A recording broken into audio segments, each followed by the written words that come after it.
Go. So for my 2020 project, I wanted to learn how to sew using a sewing machine more than I already did. So I've had an interest in sewing for a while because I like the idea of making something from scratch.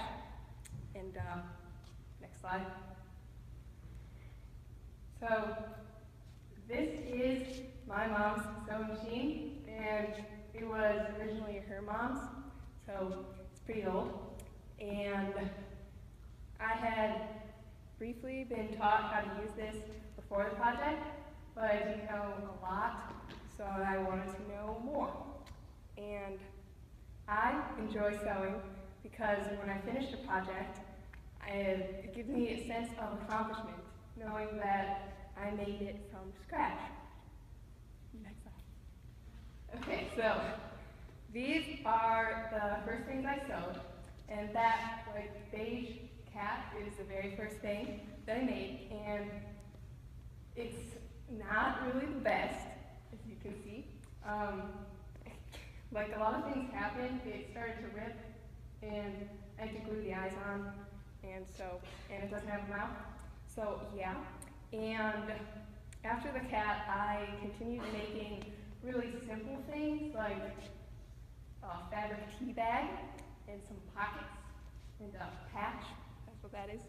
And so they all turned out better than the cat did, but they were all really simple and easy, so I realized I wasn't challenging myself or anything. So I decided I was gonna get a sewing pattern, which, for those of you who don't know, is basically just a template, and you cut out fabric pieces, tells you how to make it. So that's that. So I got one, and I made, next slide, a bunny rabbit. So that was pretty cool. And it was a good challenge. I learned some new sewing techniques that I didn't know before. So that's that. It was good. And so, although sewing can be a fun, creative pastime for some people, it can be other people's jobs and whole lives. Yeah, and so sweatshops are a thing that happens, and the job in a sweatshop is often sewing clothes or other fabric things. So, next slide. A sweatshop is defined by the U.S. Department of Labor as a factory that violates two or more labor laws, and they have poor working conditions, unfair wages, unreasonable hours, and child labor. And in developing countries, about 168 million children ages 5 to 14 are forced to work in sweatshops. So, whether or not you know it, your clothes could be coming from a sweatshop, but I'm not saying that you should make all of your own clothes instead of buying them. It's just thinking about sewing some of your own stuff is a good way to not support sweatshops that could be happening. So, with sewing, you are free to make whatever you want.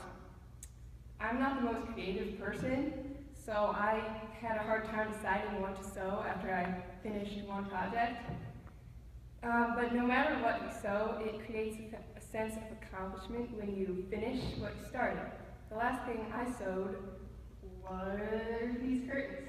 And my kitchen has been missing curtains for like 3 years or something, so my mom wanted me to make some curtains, and they turned out really good, I think. And this was my favorite project that I did because it actually can be used every day, and we needed some curtains. And they turned out neat.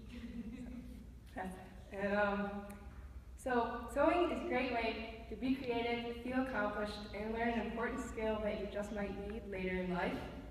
So in my opinion, everyone should learn to sew because of those reasons.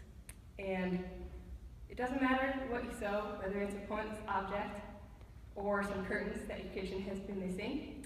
Anything that you make from scratch can create a feeling of accomplishment when you have finished it.